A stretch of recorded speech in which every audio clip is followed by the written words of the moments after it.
Hello and welcome to another episode of Searching for Truth. So really excited, as I always am, about my guests. And Regan, I'm extremely excited to get this interview out. She needs to be heard, her story. There's a lot of power in Regan, which I'm sure you will pick up on and vibrate from and hopefully heal from, learn from. She's an amazing woman. She's been through horrific trauma of abuse, sexual abuse in a paedophile ring from as young as 2 years old.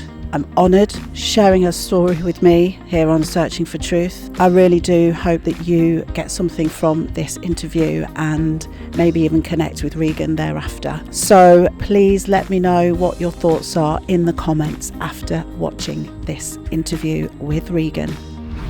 So my nana, actually years ago, because my auntie was a thalidomide victim, she wrote a book on her struggles called Tough Cookie, and even my nana was just a very abusive woman. She was abusive to my auntie, she was abusive to all her children. And it was funny because a couple of years ago, my dad was sharing this book with his friends, and actually one of the things in the back of the book, it says,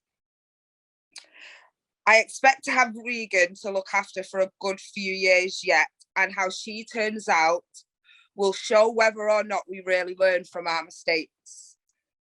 And I know, it really gets to me, that, because I think, well, you didn't learn from your mistakes, because you had me, and then you continue to allow people, men and yourself, to abuse me sexually, physically, in any kind of way that for her would be financially beneficial.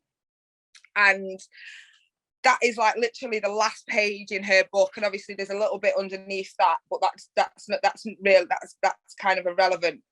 But that's kind of, to know that that's where she ended her book, and to know that that book went on, it sold all over the world. We went and done press tours in America and was on Sally Jessy Raphael, and I'm sure they met Oprah, and we've done all these things over in America to promote this book, and to promote, she was on Regan-pia-carra promoting this book, and I feel like now I'm the child that she left off talking about in that book. And lo and behold, a few years later, probably at that time as well, she was abusing me, and she was allowing men to abuse me, and all these things were happening. And then when I read that, I was like, well, you clearly didn't learn from your mistakes, did you, love? Because you continue to make the same ones. And that whole abusive cycle continued right up until I was about 16.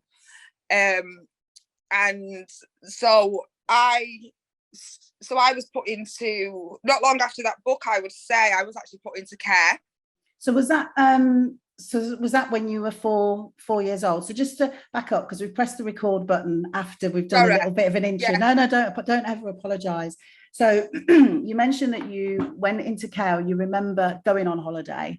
I was told I was going on holiday, and I think that I remember it vividly. I remember the pain and the emotion like it happened just today.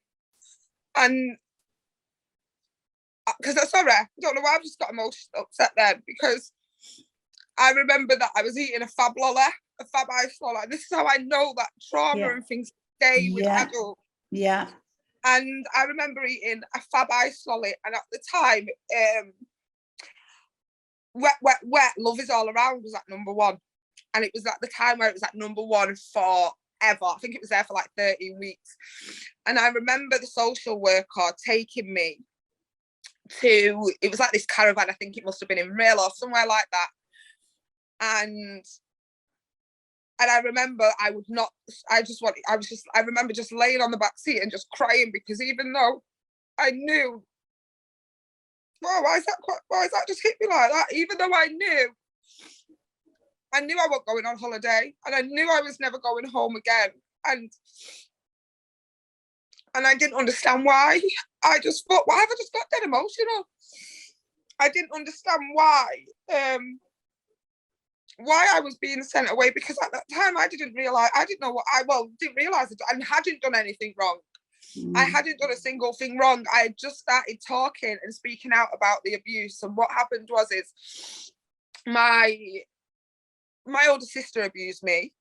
as well as people, as well as my auntie's husband, as well as my nana, and as well as the vicar at the church, at my local school. And I was put in a paedophile ring, basically. And obviously I started talking out about my sister and about what she was doing. Now, she was only a couple of years, well, not a couple of years, she was about, I'd say about 13, 11, 13, between 11 and 13. And still to this day, my dad will tell me that I'm lying about this and I'm making it up. And I think, why would I still be saying that this happened to me if I was lying? So I started speaking out about what she was doing to me, because obviously as a child, it must have just been too much to bear. And I started speaking out and I was called a liar. And that was the first time in my life I was ever called a liar. And from that moment, lying became a big thing for me. And calling me a liar become a massive trigger. And obviously I've learned this in later years. And I remember there was like, we had like this big meeting, and I just remember being sat on the floor and having to repeat what I had said. And I remember my dad getting so angry and not wanting to hear it.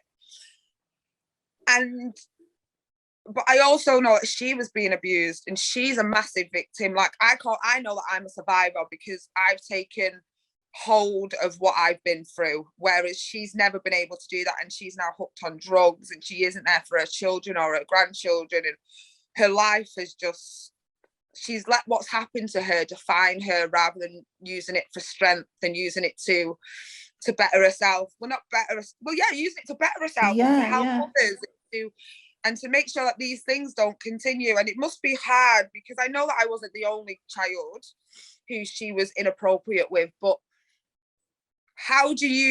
she's not an abuser, because she's never gone on as she's been older to do that. I want to talk a bit more about this, because this is quite common. She didn't know that it was wrong.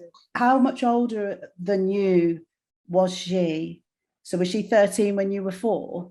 Or so if I the way I have to work it out now as being an adult, because I can't work it out from being that young. So when I was 12, she was turning 21.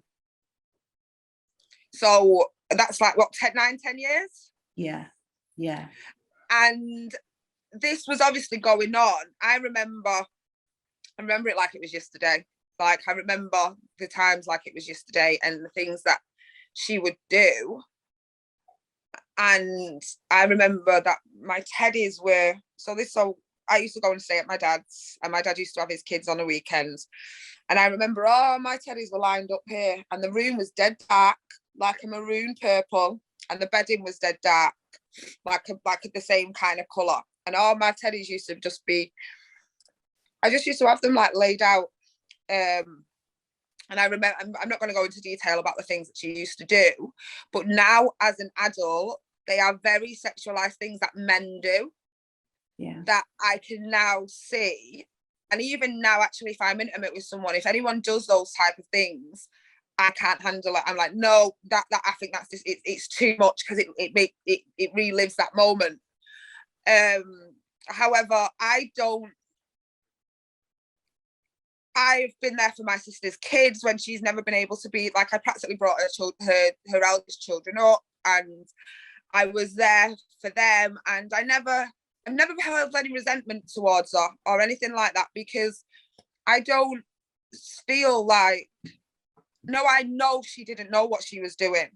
And I know now that a lot of what she has to deal with is a lot of her own guilt, because she feels like she was then a perpetrator, and she must feel like she's done all these things. But as an adult who's really looked into abuse and looked into trauma and things, and then I also know that there was times when I was about 8, 9, 10, that I would ask people, oh, does your nana touch you like this? Does your nana do this to you? Because my nana does this to me. And I used to think it was normal. It's interesting listening to you, because you've said that it sounds as though the abuse, which you spoke up about, which is amazing at 4 years old, and obviously you're going to share your story with us today, but it obviously didn't stop there. No, I've had, my whole life has been abusive. And it's only been until the past, my life was still abusive up until May this year. I want to explore with you this journey that you have been on, and you've shared a little bit about, I'm feeling the time of coming out and waking up, and yeah, but I want to back up a little bit, because you've shared with us a little bit about the journey from when you were 4, but trauma, it's the attachment to it, it's the and it's all the destruction that goes on, that attaches to it, that turns us bad, that kind of, I believe then we're in that same cycle. Yeah. But we, and I know from chats we've had, and I've no doubt, Regan, we're going to have more conversations, but I have no doubt that for a lot of this, it stops in our generation. 100%. Stop this now. Yeah. This, because it's a ripple effect. I haven't touched on much about this, but you're mentioning your family, and I believe this is a cycle that has probably gone through generations. Everyone in my family is abusive. And I say that, and when I say everyone, I mean 90%, and they don't even realise that they are abusive. They don't realise that their behaviours and their tendencies and the way they speak to people, the way they talk about people, all these things, a lot of my family, well, to be honest, I probably only talk to about 3 people from my family, and my family is massive, and that's on both sides, my mother, me birth mums and my dad's, and they are abusive people, and they don't realise that it is abuse. And I have always known, tell I'm getting passionate now, my tone's gone up. I've always known that I will be the one to break it. It stops with me. My birth mum's other 2 children, she had 2 daughters after me, and she messed them up royally, which is, I'm so angry at her for, because I think you got it so wrong with me. They should have been your redemption. My dad's children, I'm the only one that's not got a criminal record, and that's by the grace of God. Believe me, that's by the grace of God.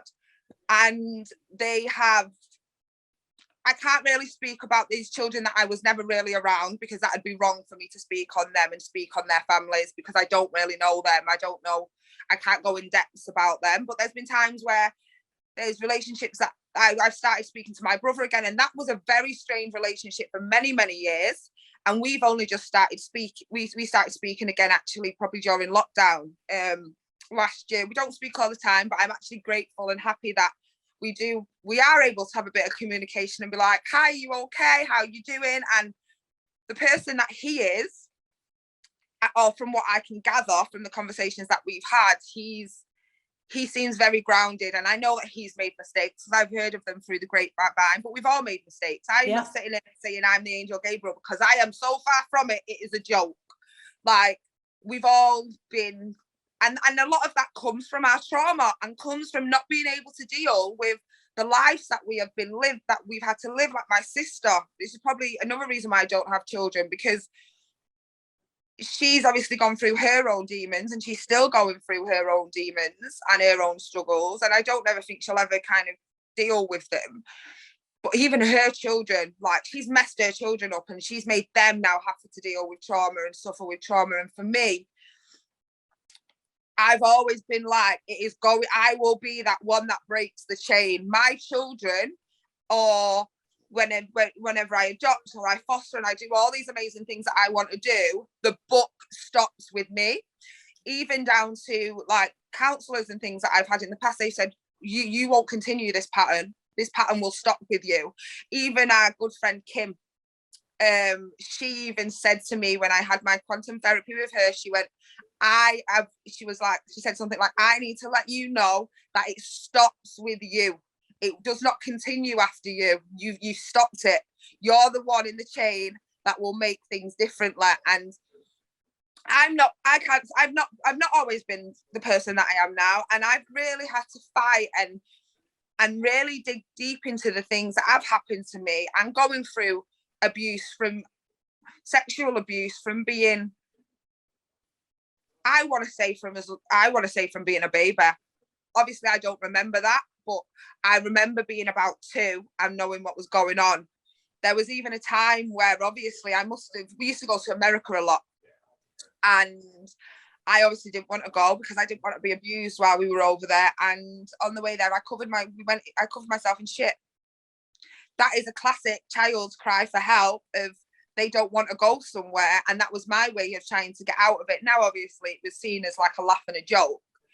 But the abuse with me started very, very young. And it just continued and continued and continued up until I got my dad.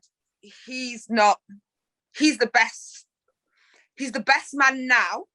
He wasn't the best man when I was a child, because yet again, he had been physically abused as a kid. He had been beaten and had oil thrown over him and horrific beatings, to the point where he doesn't feel like what he done to me, the beatings that I received was bad, because they don't compare to his, and they don't compare to his.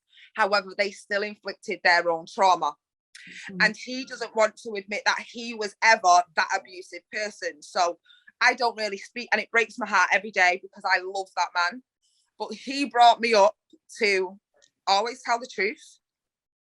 So if you do something wrong, you hold your hands up and you say, I messed up, I'm sorry, and you make amends from that. And the things that he instilled in me are not the things that he's a hypocrite. We're all hypocrites. And not things that he is willing to do for himself and to turn around and acknowledge his part in it. And I think a part of that is because when I was growing up, he'd say things to me like, oh, well, you was already ruined by the time you got to me when you were 7. Well, I might have already been ruined. However, you should have been my savior. You should have then made sure that trauma stopped, and shouldn't have been beating on me for the littlest things possible, for being talkative in class. And now, knowing that I'm autistic and have ADHD, I was beaten for things that I couldn't control. Breaks my heart. And the person that I am, the best, and I know people will watch this and think that I'm the best child that both my parents have got. I am the most rounded. I am the most empathetic. I am the most solid. And I mean that solidly. Don't get me wrong, there's days where I'm up and I'm down, but I mean I'm solid in my mind. I'm solid in knowing that when I was younger, the abuse that I suffered wasn't my fault, and it was adults who should have knew better. And that is just it. And I think as well, sorry to interrupt, but I think as well, the mere fact that you spoke about it at the tender age of 4 says to me as well that you were born into this world to put a stop to this, because from a very young age, you knew that it wasn't right and you spoke out about it. So it's like your soul is doing its purpose. And it's so sad that the pain that we have to go through in order to be the giver of being able to stop this in its tracks. And it takes a strong certain soul to be able to deal with it and then make it stop on other levels as well for other people. And that's what I see. But what I want to talk about, and obviously I don't want it to be too hard for you, but obviously you went into care at 4. Yeah. So I'd like to can you share with me what went on from there up to, just go through it. I went into, and the abuse continued in that first care home. Not sexual, but they were starving me. They weren't feeding me properly, and they used to send my dad all the way, because my dad lived in Bristol by this point, and they would send him from Bristol up through Glasgow to come down to Manchester and see me for half an hour, and I'll never ever forget it. And he brought me some digestive biscuits. I still remember to this day inhaling these biscuits, and from that then, my dad knew that they weren't feeding me. He knew that I was being starved by the way I ate these biscuits. You best believe my little brown ass was out of there within a day, because my dad was not allowing that. My dad was not allowing anyone to abuse me or to do those, and that is abuse. That is abuse. Yeah. So then from there, I then went and stayed with this woman called Miss Henry. And what age were you then? How old? I was about 5 now. I was about 5. So this is why I think I must have got into care after I was 4, because I'm thinking about around the time that Wet, Wet, Wet song was out, like I was explaining to you, and me constantly having that on repeat in the car, going to this journey or going to this place. So I think I must have been just going on 5 or just turned 5. And this was one strong, stern, old black woman, like proper strict and God-fearing and basically complete opposite to what I knew, because my nana was white. Well, in fact, my nana's not even white. My nana's Sicilian. So I've always, even though these women have done these things to me, I've always been brought up by strong women, by strong forces. And there was boys who would stay at Miss Henry's house and they would be abusive towards me. There was girls who would be abusive, who were all right. It's really mad because none of them were ever really too much older than me, but we were all very sexually aware. So it makes me now think as an adult that all these other children were being sexually abused at some point in their life because of the things that were happening. Mm-hmm. And it makes me think that it must have been more common. And obviously as children, and I know that this anyway, that children do look at other children's bodies and they do touch but this was in a very sexual way. These were in ways that adults, you knew it was from an adult. It wasn't children being inquisitive. Does that make sense? Yeah, that's a natural thing that would be happening much later. And I can go from my experience with sexual abuse older than you were, what I can remember anyway. And quite quickly, if you're not taught or shown what's right, what's what, then that's what you play out, and as you get older, that's what intrigues you. It actually sort of puts something into your own sexual feelings, because it just does. It just kind of brings things forward. Yeah. And that would have been happening at whatever age. Yeah. It is.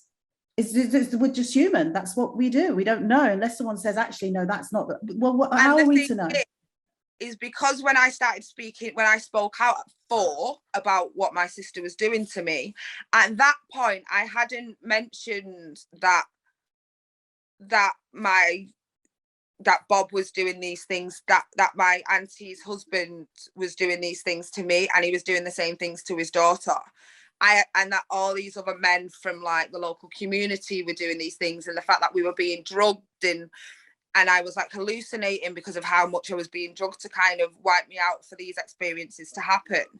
So when I did speak out about my sister, I didn't speak out about anyone else. However, it was coming out in like nursery, and I was drawing inappropriate pictures of penises. And there were times when I'd go to nursery, and there was one time where my dungarees had been done up too tight, and this was on purpose for some kind of sexual pleasure. And so when I've gone to nursery, there was blood in my knickers, and I've said, he's done it.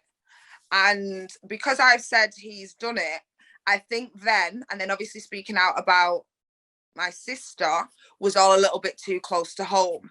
And when I spoke out about my sister, nobody, not one adult, said to me that was wrong. No one. And even at 4, if a 4-year-old's coming out with them things, that you best believe, if I hear a 4-year-old saying stuff like that, I'm telling you, no, that's wrong. Adults don't do that, or this shouldn't happen. And that was never explained to me. Mm-hmm. Mm-hmm. And because that was never explained to me, that then allowed men then to abuse me sexually my whole life, because I was never able to say no. There's been many times where I've been sexually assaulted, and I don't want to use the word rape because that's a very, very strong word. But there's been times where I've been too scared to say anything, and I have just been, this is what's expected. This is what I'm here for. And that's because when I spoke out, no one told me that it was wrong. No one had these conversations with me. And then obviously for years I pushed it down and pushed it down, and even conversations with my dad, he will still say to this day that she never laid a finger on me or she didn't do these things, and she did. And he would always say, listen, there's a file out there, and there was, where it's all down in black and white. It's down in black and white that that man was abusing me, and no one done anything. No one done anything. Not one person done anything.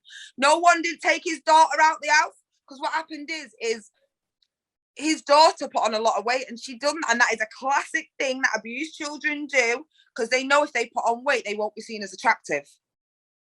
And that's what she did. So she put on a lot of weight very, very fast.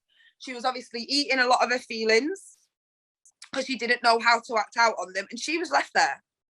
She was just left there. And then obviously I'd gone into care, and then my dad was always adamant, and I never used to understand, because it must have been that bad that I did shut it down for many, many years. And my dad was always adamant that that man was never allowed anywhere near me. He wasn't allowed to see me, this, that, and the other. And obviously then that ruined my relationship with my Auntie Jeanette. And my Auntie Jeanette was like my mum. She was, in fact, it's actually her anniversary of her death soon. And that woman was like my mum. She was my world. And I hate to think that she knew what was going on, but she was a thalidomide victim. She couldn't protect herself. She had no arms and legs. She met this man in hospital. She couldn't protect her children or her niece. And then obviously as I've got older, I've heard of little things and how they didn't used to share a bedroom at the end. She used to sleep downstairs in her wheelchair, and all these, I've heard all these different stories, and I can't say that they were true or not, but I've heard these things, and they make me think, did she know? Did she have some kind of inkling that these things were going on? And she was very much a let's keep up appearances type of woman. She wouldn't have, she was such a strong woman, and she wouldn't have wanted people to know that these things actually took place. And obviously because I was never allowed around him, I was never really allowed to see her. But she never forgot me. And even though she wasn't allowed to see me, because my dad kind of put a stop to that, and I get now why he put a stop to that, she never forgot me. And I know that she loved me, because right up until the year she died, I've got birthday cards and Christmas cards, and she never forgot me. And I know that she loved me, and I know that she could have done something, or if she knew.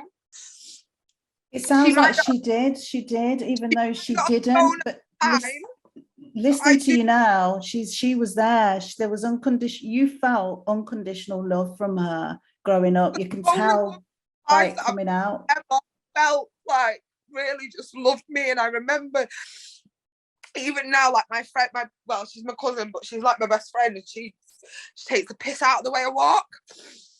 And I walk like I'm on a catwalk, and I always have done. And that's because my auntie couldn't walk because she had no arms and legs. And she would make us walk up and down the living room, and she would say, no, you need to do this with your hips, because she couldn't do it. We were like her little dolls to do the things that she couldn't do. And I remember like she had, it's not like it's the best, and I shouldn't really laugh, but she used to discipline us, and she'd go, come here, I'll give you an headbutt, because she couldn't really do anything else. And I'm not saying it's right, but it's affectionate, and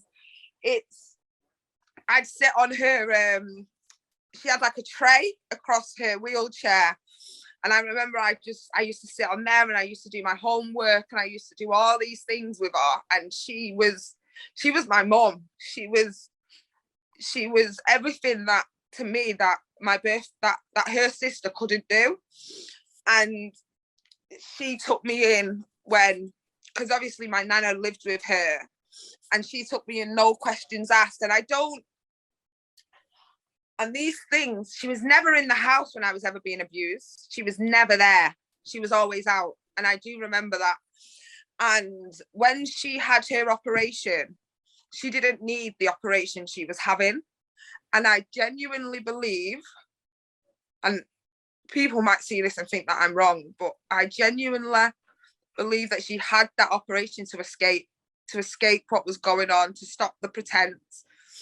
I think she knew towards the end the abuse and things that I had gone through, because it was all wrote down in black and white, and I believe that she felt very, very guilty for what she'd done. And I didn't, and the thing is with that abuse that I suffered at the hands of her husband and others, I didn't remember it until she died.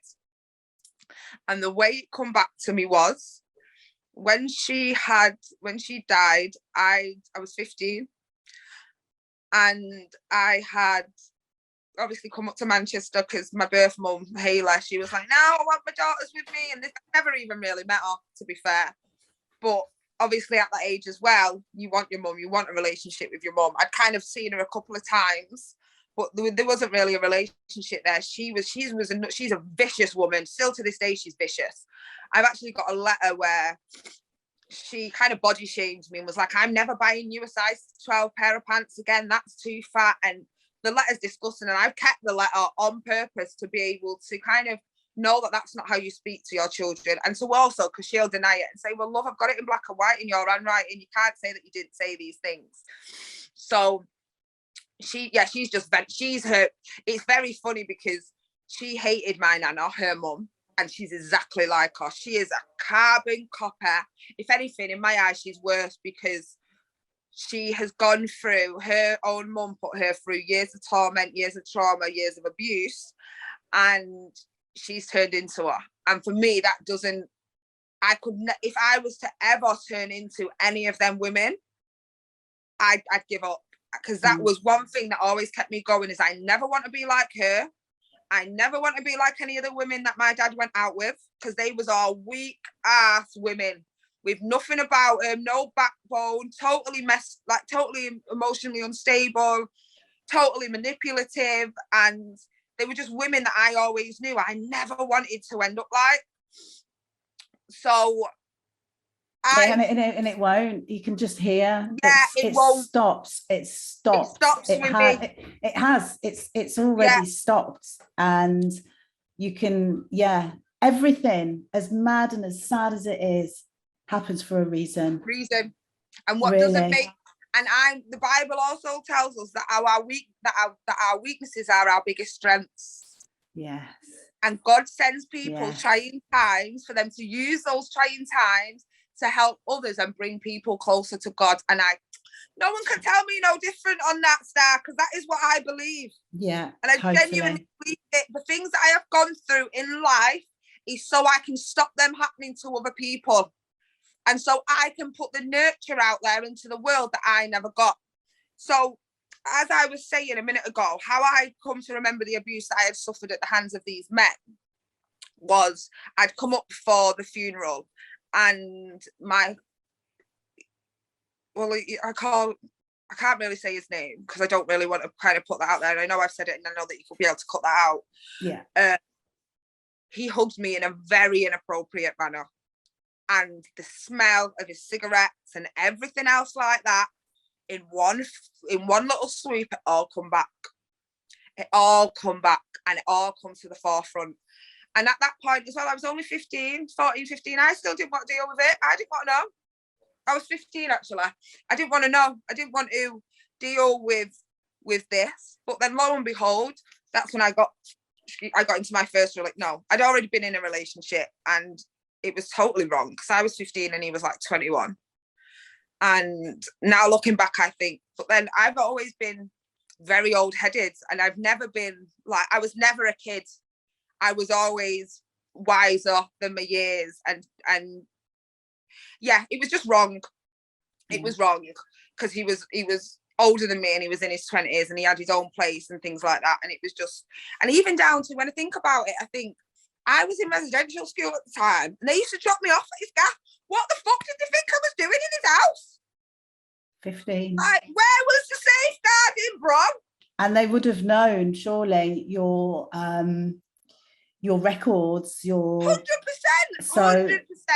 It is almost, and I think it is, and but it's almost so obvious that the system is designed to break you and almost put you in this situation. It's definitely not to care for you. No. I think the word care, it's criminal to have that in. Have that in Yeah. association, 100%. And I remember actually, now that I'm talking to you, that was also abusive.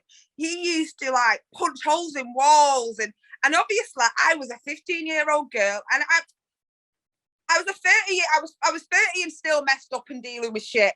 So imagine what I would have been like at 15, and then him trying to deal with that. That's also a lot for him. So when he's punching walls and things, and all these things are going on, that's all I know, because I've only ever known chaos. So that to me is love, because that's all I know. Everyone who's ever loved me has laid hands on me in some way, shape or form. So that to me is love. That's all I know. I only know chaos. And then I remember so my first serious boyfriend is when I ran away back to Manchester. I always knew I was going to come back to Manchester from Bristol. That was just something that I always knew. As soon as I was old enough, I was coming back up here. I was taken down there. I didn't really have a choice. And I just knew that I was never going to live down. I moved down there when I was 7, and then moved down to Bristol when I was like 7. And then obviously moved back up to Manchester. Well, ran back away to Manchester when I was 15. And again, it was just before I was turning 16.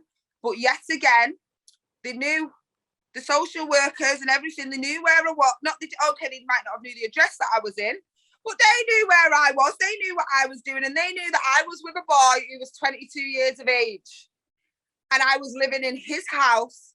And I was being, yet again, abused sexually and physically by this point, because he bought me a vibrator for my 16th birthday. Like, what the fuck? He would have sex with me when I didn't want to. He would manipulate me into having sex with him. He would lock me in the bedroom. He would turn all the heating off in the house so it was freezing. He would vanish for days. He would hit me. And then someone said that I had done something with this boy, and it was total bullshit. It was total bullshit. But that's what he needed to continue his tirade of abuse. What had happened was, my friend was seeing this boy who drove. She was older than me. I was about 16 at this time. And she was a couple of years older than me. And she was seeing this boy, and this boy drove, and this boy was around our age. So he was like 17, 18. And he took us just for a spin in his car one time, and then that was it then. Because especially the boy that I was with, he was the boy that all the girls in the area wanted to be with. So as soon as they see me step out that car, they kind of use that to their advantage. But what they didn't realise is that then led to more abuse. That then led to him sexually abusing me. I never want to use the word rape, because I feel like that word has such strong indications behind it. But I was sexually violated on many, many occasions. And then one day he just kicked me out, and I had nowhere to go. I ended up living in a hostel on my own at 16. And then I started seeing, I'm lying. I was 18 by this point. And no, I wasn't. I was 17. And I started so I'd been in that for like 2 years, near enough. And then I started seeing this guy, and he wasn't abusive. He was probably there have been some men who have been in my life who have all they've wanted to ever do is love me and look after me. But you can't. They was trying too hard to fix me. Yeah. And I wasn't ready to be fixed. And he was.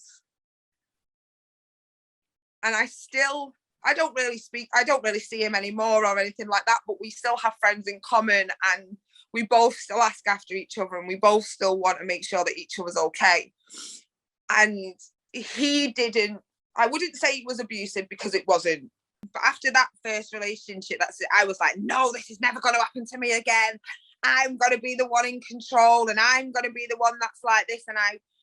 And he just was trying too hard to fix me. And there was a time when we split up where he basically used me for his own sexual gratification.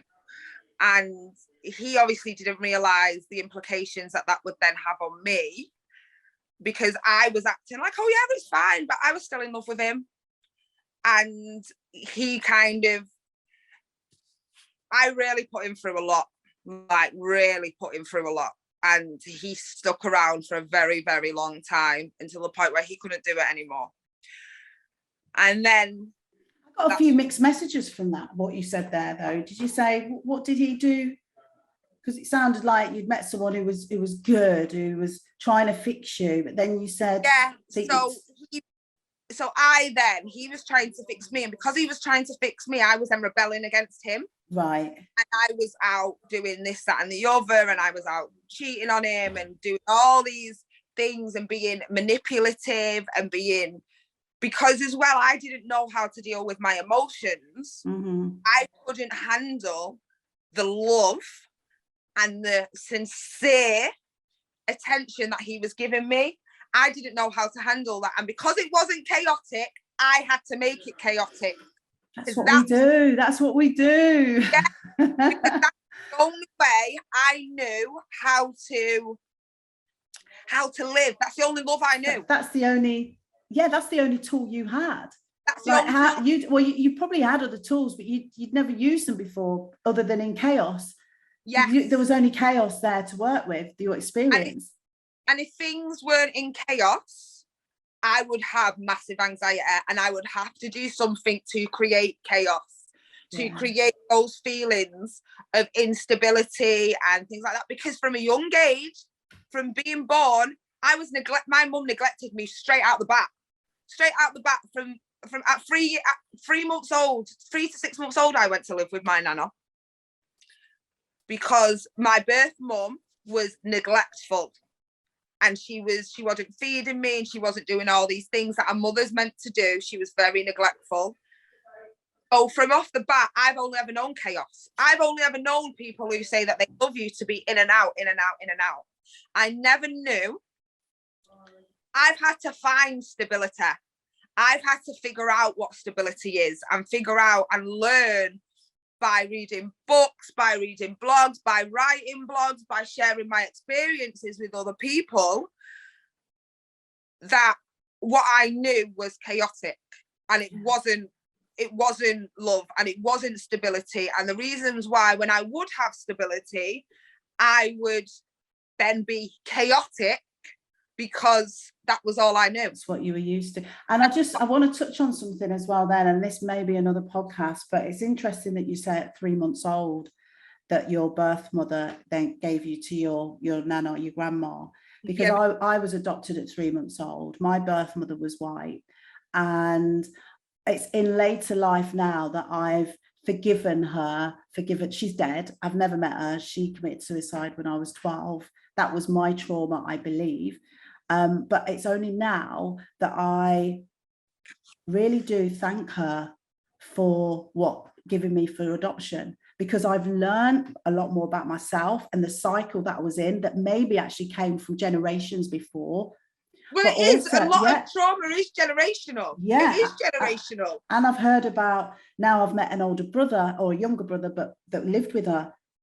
She did the best thing. And I'm obviously listening to your story. It's quite poignant at 3 months old, the neglect. I don't know what went on in those 3 months, but I was adopted at 3 months. And although things happened to me, I was saved in respect, but then things still happened. Yeah. Because I was in a cycle, even though I never knew my blood family, I was in a cycle. So it's very interesting to hear your story. They was going to actually put me up for adoption, and my dad was like, I don't think so, that is not happening. And my dad literally had to fight off everyone to stop the adoption from happening. And he's told me, and other people have told me this, it doesn't just come from him. And so I know that it's the truth. He had to go up against my birth mum, he had to go up against my auntie, my nana, social services, everybody to get me. They did not want to give me to my dad. And we said this before when we spoke on the phone a couple of weeks ago. I would not change any part of my life, because if I did, I would not be who I am. And I am telling you now, as God is my witness, I love the woman that I am. I love the person that I am. I love, don't get me wrong, I'm still learning. And I think we're all continually still going to learn until the day we die and we go to heaven. But I'm telling you now, I love the person that I am, the person that my soul is, my core being. I love what I stand for. I love for what I fight for. I love who I am. And there is nobody in this earth who can take away who I am, because I know I have fought through tooth and nail and broken ground. And I've been through trying to kill myself and suicides and self-harm, and I've gone through all that person to be the lovely, kind, caring, loyal, empathetic, strong woman that I am. And they are things that no one can ever take away from me. And when you fight to be who you are, and you use what you have gone through to better yourself, you will find your true inner happiness. And believe me, there was years that I went to a friend's house last night and I said this. There was years where I couldn't sit on my own, you know. I had to be around people because I could not handle my own thoughts. Now, leave me on my own, because I'm more happy in my peace and quiet and in my own space, bro. I don't want anyone's toxic energies coming into my life and trying to knock me off kilter, because it's just not for me. I'm actually more happy on my own, in my own company. If anything, actually, bringing someone into my own company brings up all these feelings that I don't like. So do you know what? I'm better on my own, around like-minded people, around people who have watched me grow, people who have stood by me through thick and thin, people like my cousin, and she is my world. She is my soul sister. And she's my soul sister to the point where when her granddad passed away, I was in pieces, and I didn't even know he'd passed away. And I spoke to her and she went, my granddad passed away. And I went, that's why I've been so upset. That's why I've been so upset, when I felt your pain. Mm-hmm. And she's one of them people where she don't cry. She's not a crier. We're not emotional girls, me and her. We don't really say, we might say I love you on our birthdays and Christmases, and that is it. That's who got me that picture. And she has been there with me where I've been crying on the floor, and she's been there every time I've been in hospital, and she's been there where I'm telling people to go the fuck away and leave me alone, and she's still come back 10 times out. Not 10 times out of 10, she's still come back and took more and more and more. And then my other gay best friend Marvin, again the same. I met him in a club in Bristol when I was like 19. And most of our friendship has actually been for many years was over social media, because we was both young and living our lives. And he is he's my brother, and he is one of my closest people, and who is there for me without a shadow of a doubt. And these are people who now look at me and tell me, you have done amazing. You have done so good. And there was a time at the end of like 2015 when that's when I really kind of started. I'd gone through my CBT at that point. I completed that. And that's when I really started to open up. And there were people in my life who I thought were ride or dies. And it was like a sieve. It was like I had a colander, and I was shaking out all these dead people and all these dead weight, and only the goodness was left.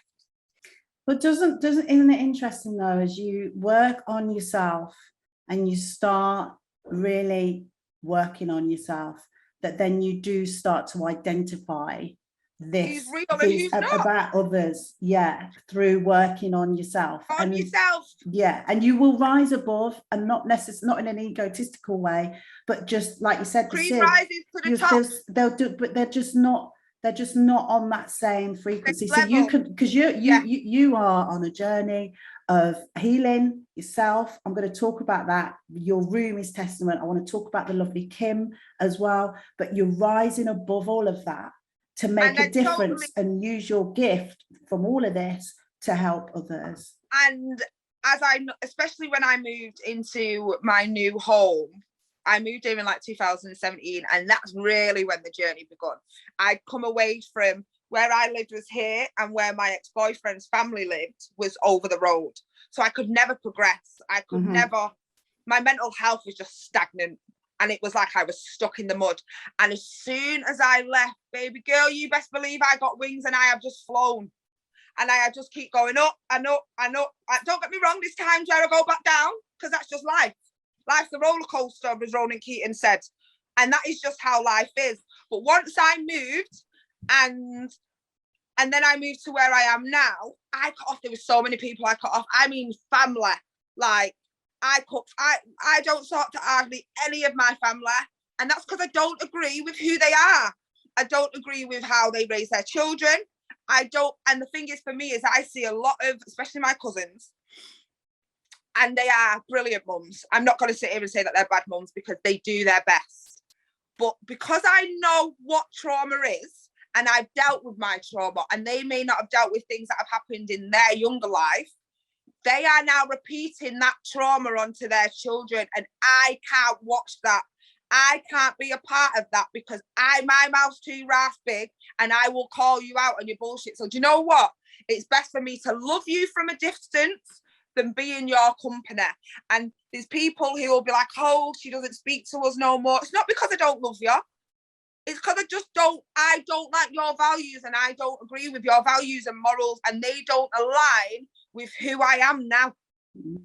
And as you grow, as a butterfly does, I mean, I just can't take my eye off what's behind you. She believes I'm covered in butterflies. It's funny that you say that. Oh, well, there you go. Like, I've got loads of butterfly tattoos. I've actually got a butterfly behind me here. And really? Spirit.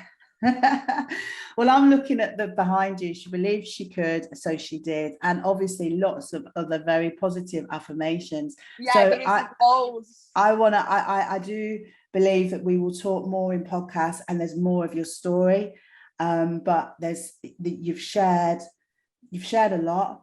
It's obvious, the chaos, the trauma, and the strength. And I want to talk now about the journey. It sounds like from when you moved, that shift, but that journey to where and how you got to where you are now in this beautiful space that we can all see. You've got a nice lamp. You've got, it's obvious you're not living in whatever. You're living in a nice space. And for years, before I moved here, like where I was just saying to you, that house it was nice, and it was homely, and it was cozy, but it wasn't. And as well, that was my first ever home.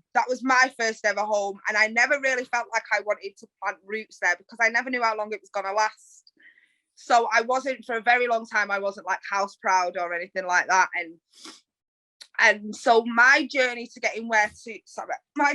being where I am now actually started because my dad met she's a teacher, and he met her when I was about 13, 14, and she's from a completely different way of life than my dad. She's very placid, very softly spoken. Her mum was a teacher. She's middle class white woman who changed, and I might not like her because there's things that she done towards me when I was little that were just wrong, and make me feel like if I ever got with someone who had children, I would never make them feel the way that she made me feel. She never kind of encouraged our relationship. She was quite young when she got with my dad, and she didn't want to take on someone else's kid, even though my dad took on her child. But she changed my dad. My dad went from this angry, aggressive, messed up person who had never picked up a book in his life to somebody who's now a pillar of his community. He's that much of a pillar of his community that even my old school friends that I went to school with, everyone goes to Tony for advice. Everyone goes and sees him because they know that he's a wise man and he's a good man. And if he wouldn't have changed, and I didn't see him change, I don't ever feel that. So that's when it all first started. And wow. I don't feel I wouldn't have changed. And my dad always said to me, Regan, well, he don't call me Regan, actually he calls me Regia. So he'd say to me, Regia, don't run from your problems, because they will run faster than you and they will always catch up to you. He told me to face everything head on. And by the grace of God, that's what I've done. I've faced everything head on.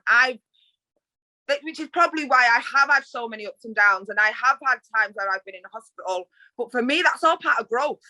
You have to heal, and you have to relive that trauma to a certain extent to be able to heal and go through it. So my kind of journey fair enough, obviously, I wasn't really changing back then, but I credit it to my dad changing and changing for the better when I was about 15. And then obviously his journey's continued, and he's now such a spiritual man, and he's given me, I remember back in 2014, a sower, I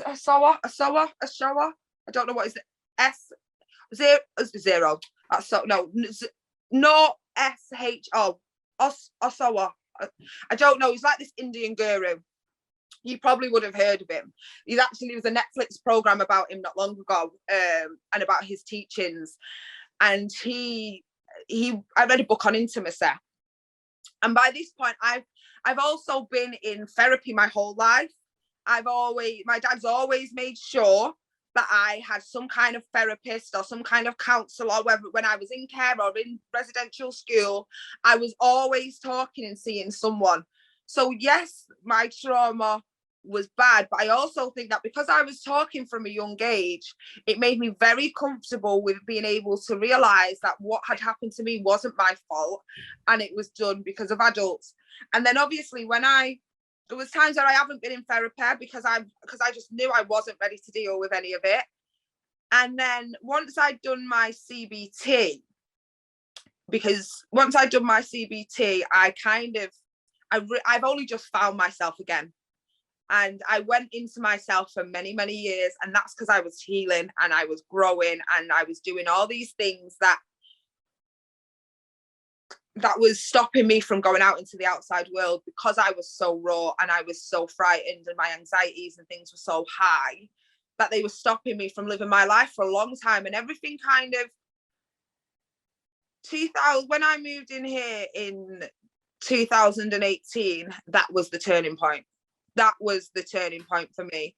Up until that point, I was obviously doing blogs, and I've always been very honest and open about my mental health, because I think that that's the only way we're ever going to end the stigma, and we all struggle. And it's about knowing that, and I am one of them people, if I can live my life and I can go through what I've gone through in my life, anyone can.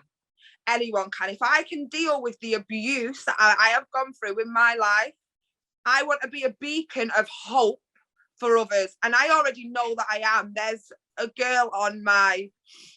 a couple of people actually on my Instagram, and I've spoken out about what I've been through. They've gone and spoken to doctors, or they've gone into hospitals. Beautiful. And they've gone and dealt with what they've gone through. And even one of the girls now, and I've never met her, and I'm actually pretty unsure of her name.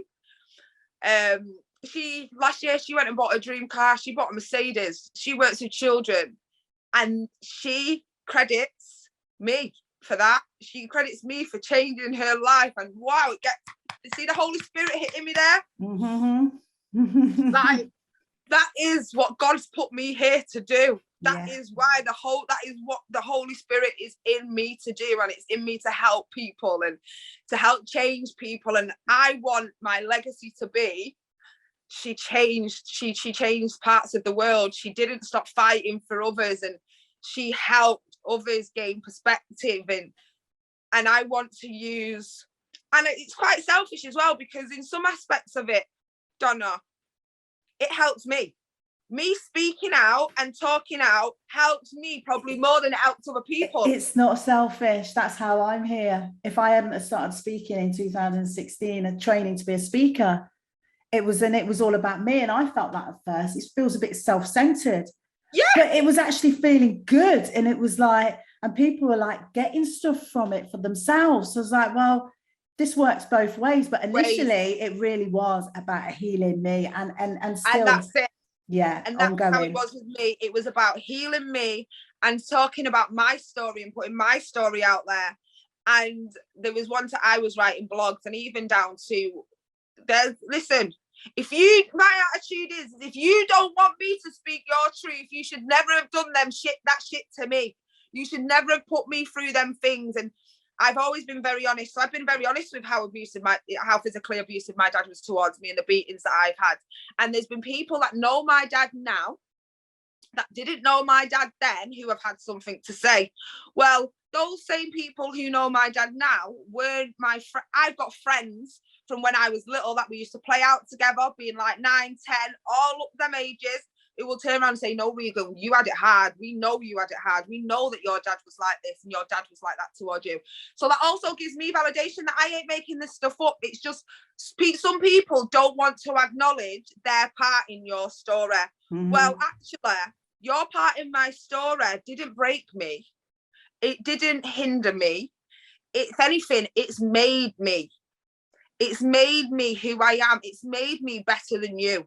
It's made me learn from your mistakes. It's made me get to be a 34-year-old woman and know that I am leap years ahead of any of the women that were ever in my life by the time they was 34. I am light years ahead than most women I know, because most women don't start talking about their issues until they get into their 40s. Some never do. I've been talking like this now for the past 10 years. Wow. I love it. I love it. And like, obviously that was all to start healing myself, but that's where I know my strengths are. And I want to be like yourself. I want to be a trauma therapist and I want to be a trauma coach and I want to help people deal with their trauma. And I want to have a big house that's got loads of bedrooms that can house women and people from the LGBT community and help them deal with what they've gone through and not learn from my mistakes and learn from, actually, if you do this or you go down this road or you speak to this person or that person, you can accomplish anything. One of my biggest mottos is, we've all got the same 24 hours in the day as Beyonce. How you choose to spend yours is what's going to define you tomorrow.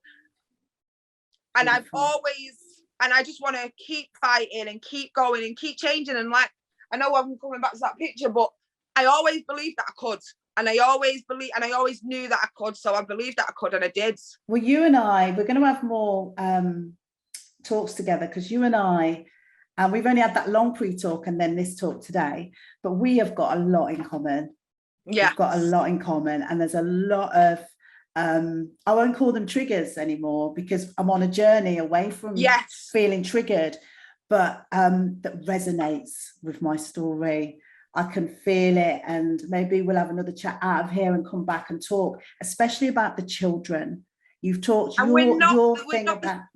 We're not the only ones. We're not the only ones. This is the story thing. And what we've been through is happening and has been happening for many, many years, especially to young Black women, especially to young women of colour. These things have been happening. And baby girl, we will stop it.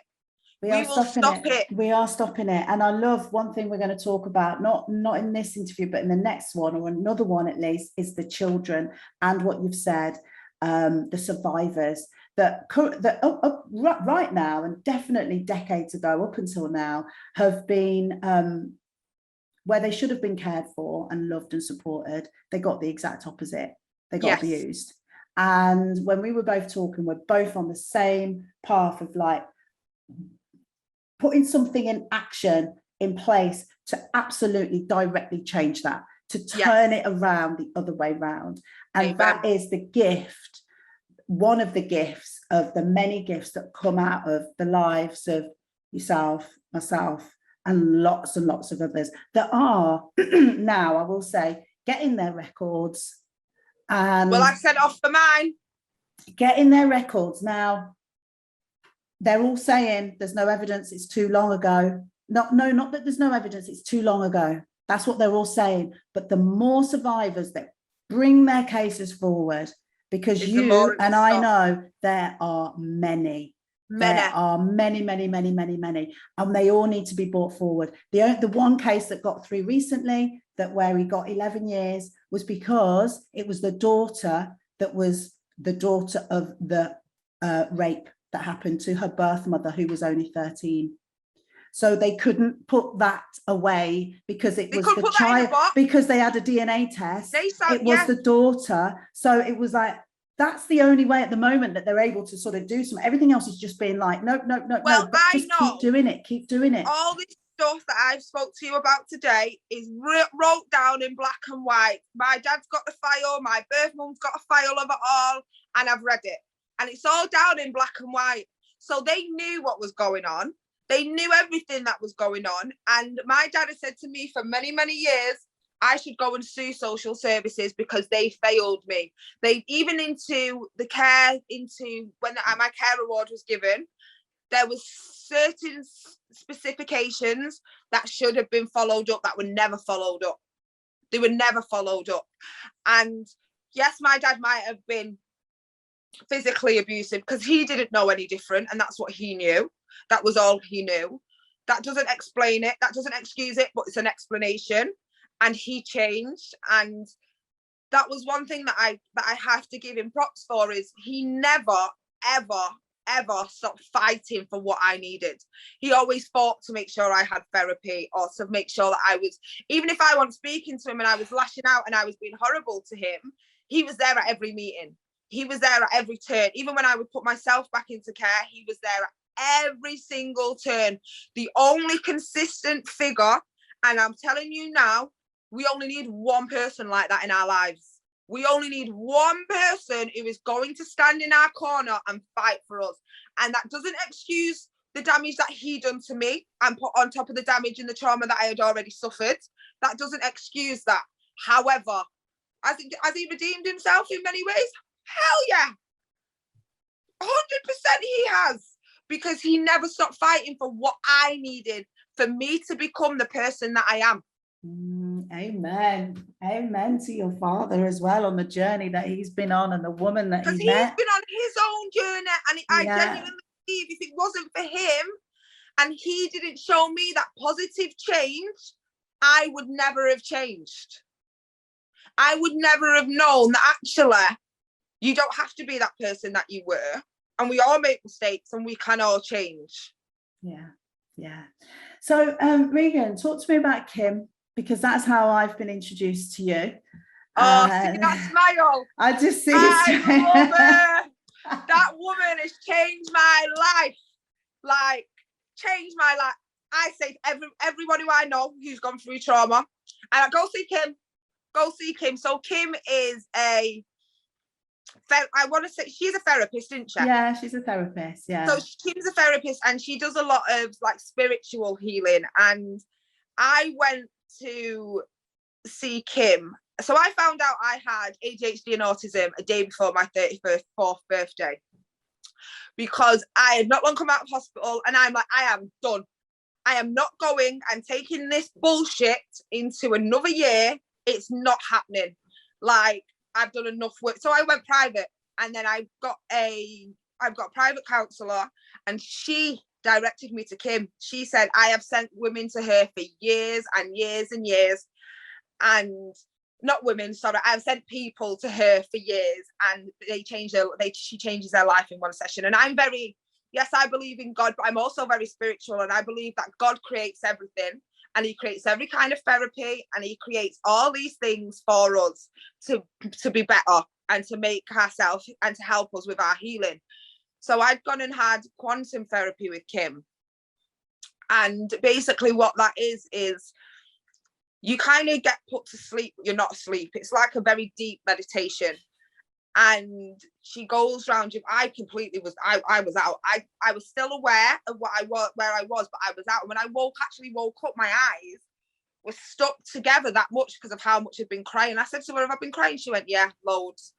And she basically, what she does is she goes round your body, and she removes the trauma. She removes the shame. She removes the guilt. She removes all those things that are put there by adults who have abused us, who have led us to have trauma, and she replaces them with love and care and kindness.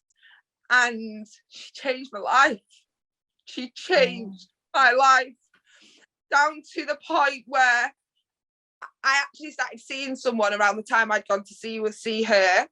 And and I knew I could see the abuse pattern starting, and I nipped that shit right in the bud. And normally I wouldn't be able to do that. But because I was able to have intercourse for the first time ever without feeling shame or feeling like I was doing it for some kind of, to feel love or anything like that. It was literally, I had sex because I wanted to have sex. And there was no shame behind it afterwards. There was no guilt behind it. She took all the badness in me. And she actually even said, she went, Regan, you have hit trauma on every level. She went, I have never seen anyone, I've never done a trauma reading with anyone who has hit it on all 3 levels. So that's in this life, past life, and on my spiritual life, I was hitting trauma. I've always been through trauma. And she turned around and said, it stops with me.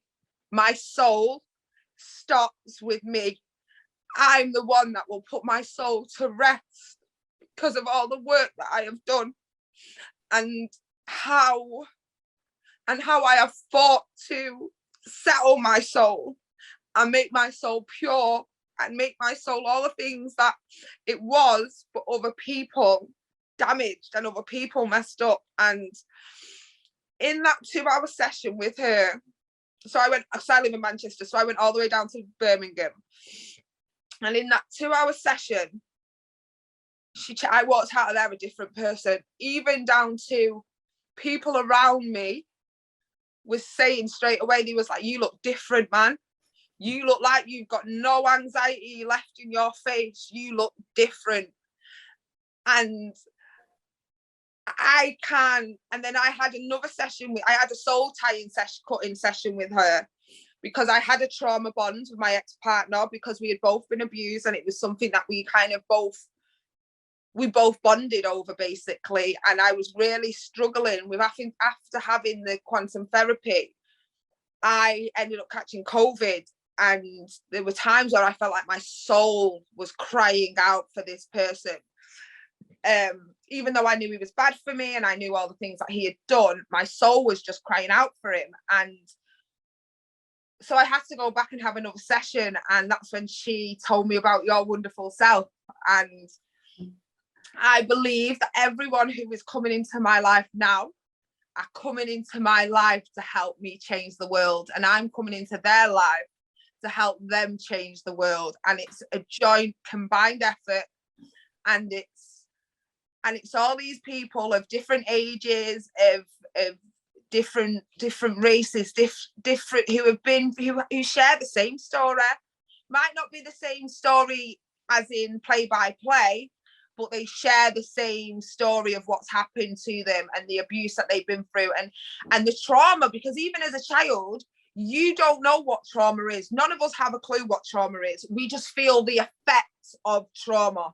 Mm-hmm. So it doesn't matter if you have a parent that's been overworked, or that you don't see, or you have an alcoholic parent, or you've been sexually abused or physically abused. The trauma is still the same.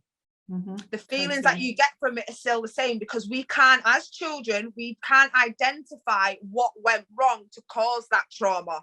We just know that it was trauma. And I have just, the past, it's mad, because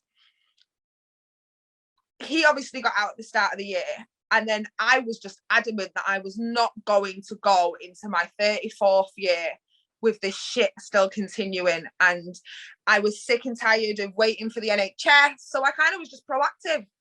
And you ain't, no one else ain't going to help you unless you help yourself. So that's when I met Kim, and then obviously then I've met you, and I even speak to Chris from one of your other podcasts, because we follow each other on Instagram. Oh, amazing. Yeah, so amazing. I looked him up and I was like, oh my God, I just watched your video, you're amazing. And even things that he puts up, we're very much, one day I'm definitely going to meet him, and we're very much both on a journey. And a lot of the things that he'll put up are things that I'm like, yeah, that's me. Oh, brilliant. He's in a really good place, and he says he's taking things slow. And I said to him, listen, it's a marathon, it's not a sprint. Well, we're going to do more work together, just like we've already talked about before we've even done this, when the pre-talk, we know we're going to do more work together, because it's for healing others, it's for using our gifts. And it's the same with Chris. Like, we're gonna, and he's itching to as well. Like, let's just get, because it's taking action. Yeah, and that's it. I want to say, as you were talking earlier, there is so much I can see you, Regan. Right, there's a power aura around you, not in that powerful way, but in a, there's so much strength, and you are so, when you speak with conviction and with experience, and there are so many people out there. I felt it just over the phone, and I wasn't even seeing you then, and now I can see you when you talk like that, and it's your truth. Oh my goodness, there are so many souls out there you're going to help, so many. And that's what it's all about, sis. Yeah, it's all about that. About using what I have gone through to help other people, and it's also about using what I've gone through, so people don't have to go down that long winding road that I've been through. We took a long time, didn't we? It's a long time. It doesn't need to take that long. It doesn't need to take that long. Let me be your shortcut, boo. Like, let's use my lived experience. And that is something that people have, like you just said about my aura, people have always noticed my aura. And I always say, disabled people can see things a lot differently to how us, I don't want to say normal, fully able. I know what you mean. Yeah. And whenever I see someone who might have learning difficulties, they are drawn to me. They are drawn to me. Children are drawn to me. And that's because of the innocence and the light that I give out. And I do speak with conviction, and I do speak with truth, because so much has been taken away from me in my life that you will not take away my truth, and you will not take away my power to help other people and make a change. Yeah, and there's an energy now, and I'm sure you're feeling it with what's gone on over the last couple of years. There's a real energy of a revelation and truth, and it's coming out, and there's certain people, certain souls that are sort of rising above this celebrity bollocks, if you don't mind me saying it, and just speaking truth, because all of that celebrity bollocks was false, is false and bullshit.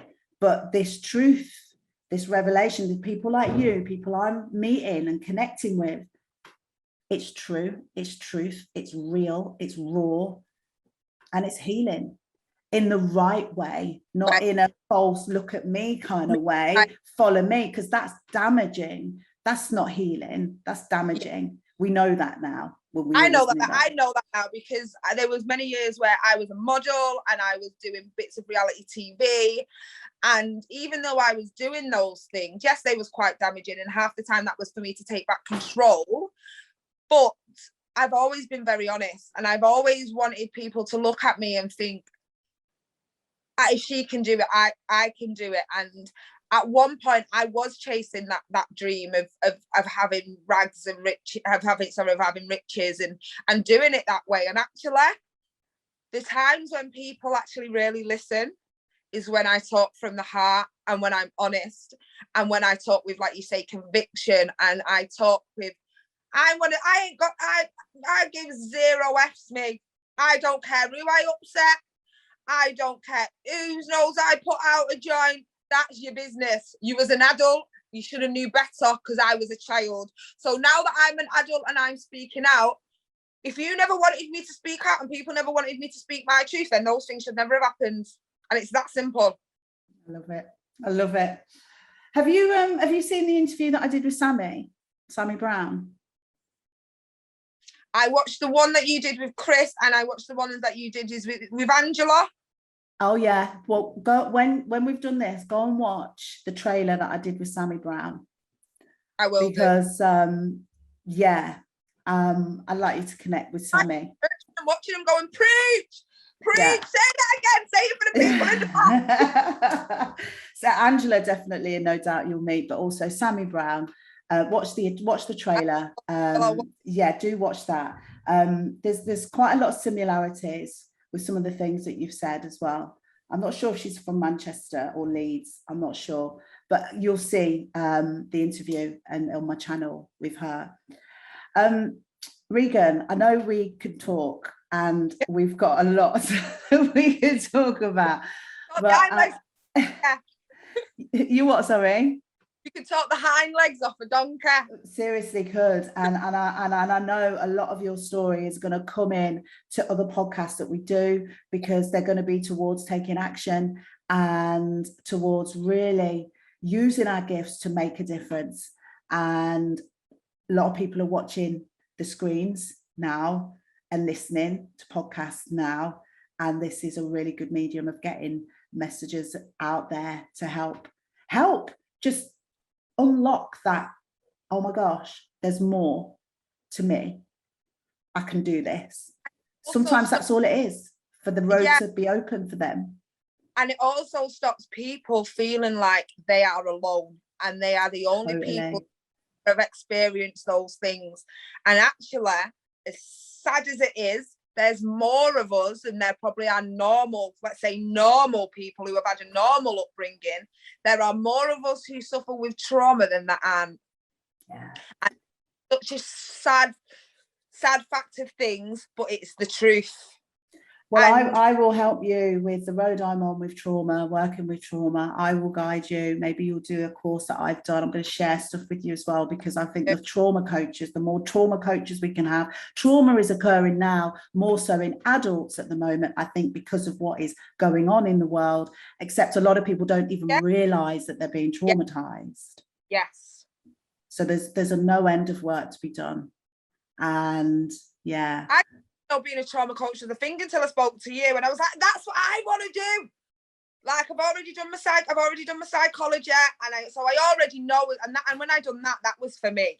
That was for me to know that these adults actually fucked up, and that to be able to say to my dad, well, actually, Dad, by the time I got to you, I wasn't already, as he likes to say, damaged. I wasn't too far gone, and you could have changed the outcome. And now, fair enough, he did by the time I got to 15, but he'd already put his own trauma onto me. And for me, that is what my biggest, even from being a kid, all I've ever wanted is a big house like Tracy Beaker, like the dumping ground, to be able to help others. That's all I've ever really wanted, is to help others. I only feel at my best when I'm helping others. Yeah. And it's interesting, you've done your psychology. I think that's what Chris is doing now, isn't it? I think he's studying his psychology now. I'm quite sure. I've not really spoken about it. That's what he's doing. That's what he's doing. He's doing it now and he's loving it. He's in a great place. Good. And I love that you've connected with another guest that I've spoken to on here. It's amazing. I love it. When I just watched him, I was like, you are, because I love a gay man. I do. I am a typical, I do. A lot of my friends are gay, like a lot of, and that's gay or lesbian. I have a lot of, and I think it's because I'm camp, and I know I'm camp. Like, I'm as camp as Christmas. Like, I live a unicorn through a campsite, and that's just, and I love people who are unapologetically themselves. And Chris is unapologetically himself, and he's unapologetically gay, and he is everything that I'm drawn towards. Everything I'm drawn towards. Love it. Well, watch Sammy Brown, and let me know what you think when you've watched the trailer of that one. And, I will.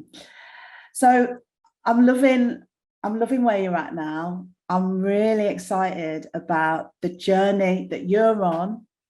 And I've no doubt there's ups and downs in life, but I've no doubt that you have all the tools and the resilience, the knowledge to pull yourself up. And you've also got the people to help you if ever you need help. You've got me.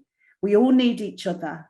All of us, Kim, myself. The reason why we do what we do is because we've all been there and we've all experienced it.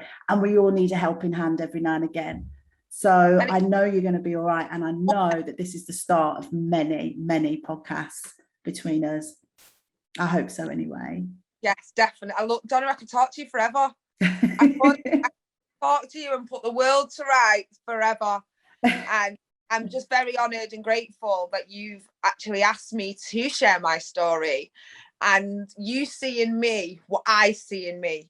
And there is nothing better in the world than working very hard on yourself and other people seeing it before and noticing it and noticing who you are and noticing the hard work. So I'm very grateful and very thankful that you've actually asked me to come and speak with you, because obviously I know that we was introduced by Kim and we might not have got along, but I don't think Kim would have ever introduced us if she thought we weren't going to connect and we weren't going to click. So she knew.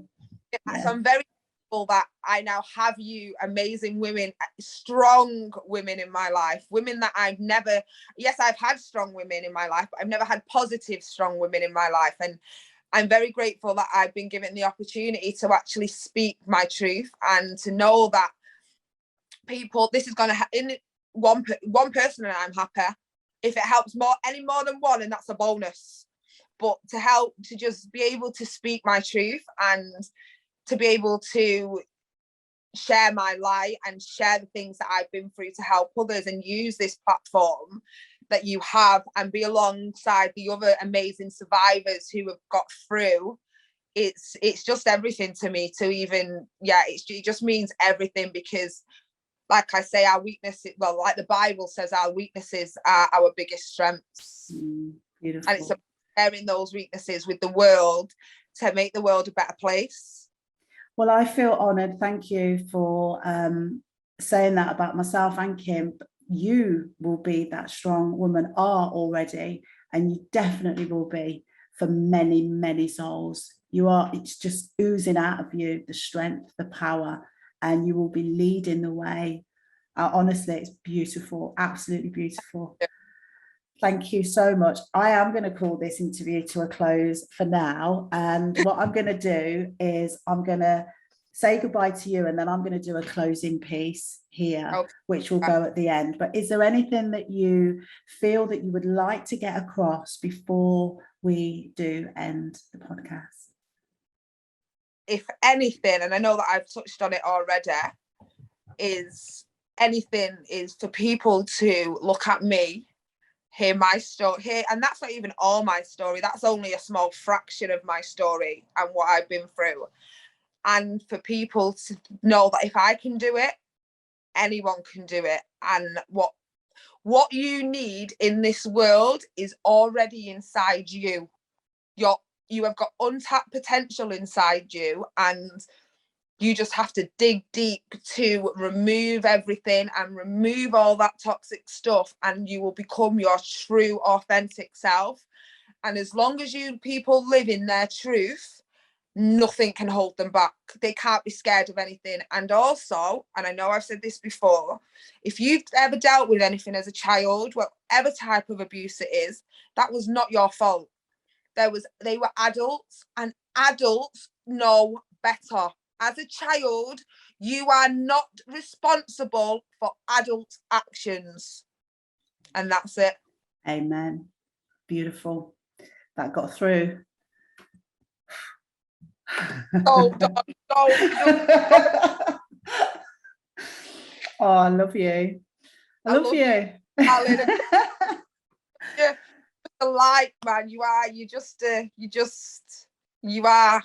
And I'm so grateful to God for putting me on this path and actually letting me experience what I've gone through, because there are people out there who have never experienced anything, and they are nasty people, and they aren't not even humble, they're just not. I'm just glad that our paths have crossed and that I actually was proactive, because if I wouldn't have gone and seen Kim, I would never have met Kim, and then I would never have met you, and I wouldn't actually be fulfilling my life's dreams because I've met you.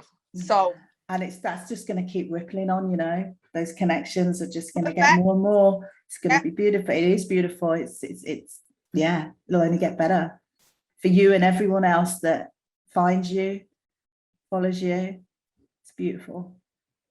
Thank you. Regan, as you've just seen there, is 100% testament as to why I am doing what I'm doing with Searching for Truth. And I have no doubt that God has something to do with the connection with Regan and with the creation of Searching for Truth. I am so excited about the journey that she's on. And I know that there will be many people.